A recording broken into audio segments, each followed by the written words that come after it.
Hello everyone, my name is Cici. Today I would like to give a presentation about an app called Speak On. This is an app where you can learn a foreign language, focus on pronunciation and meeting with natives.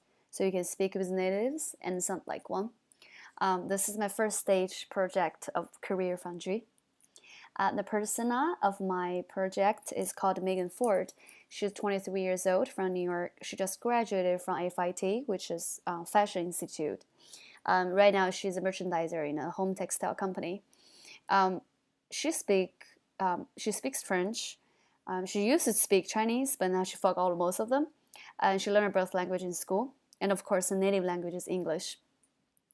Well, her goals for learning a language is she just wants to speak with native speakers with confidence. And also, when she was learning Chinese, she did find that it's really hard to find Chinese songs and TVs and movies. So she wants to have more resources. And also, right now everything's made in China. She wants to be able to speak Chinese so she can do business with international buyers and her career could be step up. The problems I'm going to solve is firstly have a real conversation with native speakers, which is very important because sometimes you think you know what you're saying, but native speakers don't get it. Secondly, is speak with confidence. There's a lot of words that are hard to pronounce. People got scared of it and got frustrating, so they don't want to say things anymore. They lose their confidence. I think it's important to speak confidently. The problem statement I made about Megan is she needs to correct her pronunciation and speak with native speakers more often because she has a hard time to make people understand her and she's not confident when speaking. Speaking of this, I want to highlight that Megan did tell me the reason her French is better than Chinese is because her teacher brought her a lot of field trip to Montreal and Quebec since it was very close to her high school. So she was able to speak with native speakers, and that make things easier, make French easier, like than Chinese to her. Um, yeah. So the challenges she faces is first of all where to find the native speakers to practice. Learning French didn't have much issue, as I say. She traveled to speak to them, but Chinese native speaker is really hard, especially she was from a small town in upstate New York. There's not much Chinese people around. And then even the teacher, her Chinese teacher, doesn't even have a real textbook to teach them. She just used some flashcard, like very basic words and methods to teach them. She feels really hard to learn.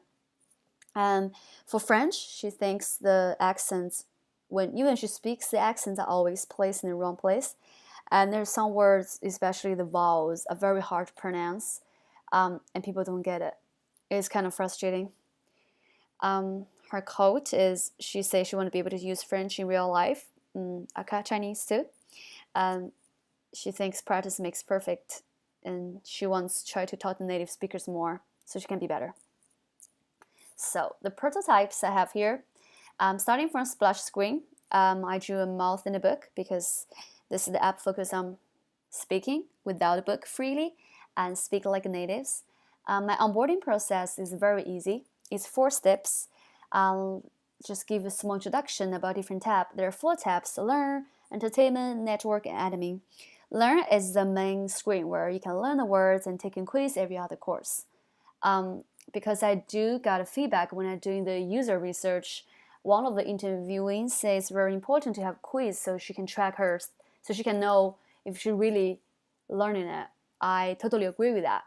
And for admin tab, I have achievements, rewards, which was very important, which was highlighted actually in my user research too, because a few of my interviewing say if they have received the encouragement, they're more willing to learn and they want to learn more every day. They are more encouraged. And so achievement rewards in admin, you can also find your start words, which is difficult words. Also have some other extra function there, like switch languages and settings and others. Sign up login process is easy. You can sign up or log in with Facebook, Google, or create your own account. Okay, now let's look at the. So after you sign in, sign up and log in. Sorry, you can choose a target language. So that's the main point of what I want this app to be. Is you have your own native language, you have your target language, you share this information in this app, and somewhere across the world who speaks your target language and wants to learn your native language will be on the side of the line. So when you log in, you search for them, they're going to be show up automatically on your on the search tab, so you can add them to your contact and start talking with a real native speaker. You can update your photo file and then have a free process showing how to find a native speaker from the plus button, and then how to have a conversation. You can have either the conversation either through messages or video. There is a video icon on the top right corner. I found 3 users to help testing this app. I'm testing basically 5 things: onboarding process, how to join the ad network, how to start conversation with a native speaker. I want to see if they know where to add them, and how, do they find difficult to start a conversation with the native speaker or not. Also, I want them to update personal profile, like add a goal or change a photo. Also, if they know where to check study process and achievement. I want to make sure the app is easy to use and understandable, because I don't have much explanation in the onboarding process. And I want them to know like how easy it is to start conversation with native speakers, and you don't have to spend a lot of time and money into looking for one. Okay, early prototypes. Most feedbacks I receive is where to locate the personal profile button. In the beginning, I put next to the add button on the contact list. I thought that Gage icon is very easy to see for everybody, but apparently not. Most people asking if they should go to admin to find the profile, but I don't have profile function in the admin, so everyone is lost. Also, one of the users say he thinks the network tab is very confusing, because if someone don't read the onboarding process carefully, or if they're scared of to do any sign up or login process, when they click network, when you see the sign up and login screen, they will be freaking out, and then they will never want to touch that again, and then they will never be able to speak with native speaker. I made some improvement on the profile. So I added a tab, a personal profile tab on the top of the contact list, so you can see your own photo.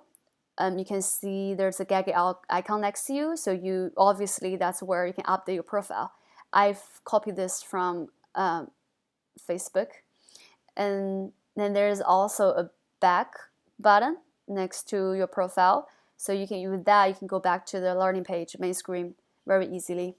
Also, I add a profile to the admin, so just in case people are wondering, and then they don't have to go to network and just go to admin to update the profile anytime, any moment. I do have some good feedbacks. One of my users say she likes this idea, and I really appreciate for that. I'm very happy for that. Okay, there are a lot of more steps I definitely want to do. I want to make every tab have a complete menu, but at this stage we're not going forward more. However, I do want the admin tab to be better categorized. As I say, there's a lot of things in the admin tab. Some of them are very extras, like settings and social media buttons. Maybe I should create another tab like settings for those functions, I think. Also, I do think the network tab is a little bit off, but I haven't think a better name of it. I do want to improve that as well. What I learned from the design process, it's actually a very interesting process. In the beginning, it was very fun when you're doing the research, interviewing people. It's very fun to put them together. What's the most difficult part is the prototyping. I spent 1 week to back and forth prototyping, and it's so hard when you draw on the paper and put them on prod. It was a lot of work, and it's a lot of efforts. What's more difficult is when I did the user flow, I think I did a good job. It was approved. However, when I tried to put the user flow into a really sketchy, a lot of things doesn't look right. I have to keep like revising my sketching because they don't connect anymore. I feel maybe that's the way it is. You keep revising it during your process. It's a bit frustrating. I think for the pros, I think the most important part is to find the correct target audience. In the beginning, I tried to interview some of my friends. I just want to be lazy. I tried to interview one of my friends. She doesn't learn any foreign languages.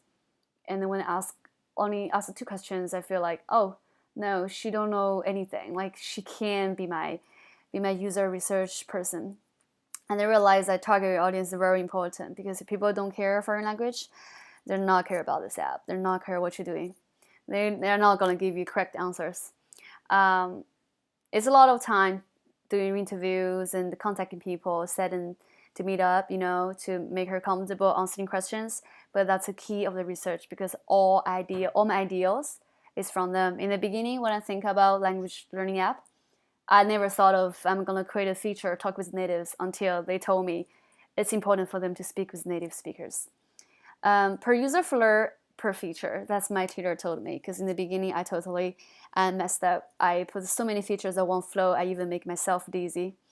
Also, usability testing need to be repeated because even though, also from my tutor, he says even though some people don't have opinions like onboarding process, nobody has opinions, but it doesn't mean it's perfect because in real life the repetition gonna tell you what is really wrong, what you're gonna improve. So eventually you're probably gonna look very different from your original prototype. But that's what UX design is. Thank you.